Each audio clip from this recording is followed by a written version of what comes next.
Welcome everyone to Latex Tech Support channel. My name is David and I want to show you today how to change or to remove somebody, a user from your Windows operating system, as in the last tutorials I showed you how to add one. So in your case, if you want to remove a user from your PC or laptop, you will have to reach settings or either control panel on your computer, and I'll show you both ways. So let's reach control panel. The first way will be to search in the search bar for control panel, and here on the right side you should see all the accounts under user accounts, change account type. Let's hit that, and here you can locate every user that you have created on your Windows 11. In my case, let's say I want to delete the second one that appears. This is a user that I created in the past for other tutorials, and now I want to remove that. Let's say I'll press on that, and on the left side you should see delete account. I'll hit that, and before you proceed you want to make sure that you will not lose anything, because once you press on delete files or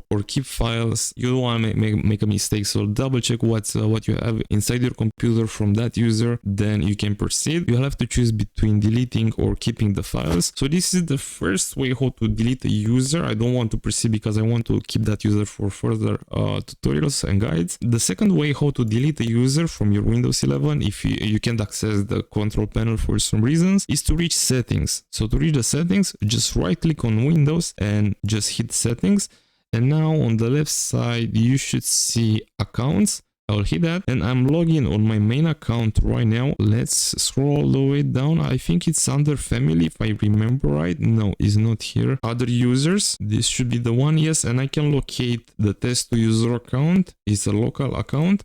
Hit that, and from here we can also remove it, but we'll have to sign in on this account before we can continue. This is why I showed you both ways, because sometimes you'll receive an error on a side and not appear on the other side. Yeah, so just tell me which way worked for you, and if you have any questions, leave a comment right underneath this video. Which way I'll recommend you to do is through reaching the control panel. So that being said, I really hope I helped you with this tutorial. Don't forget to smash up the like button, and please have a great day.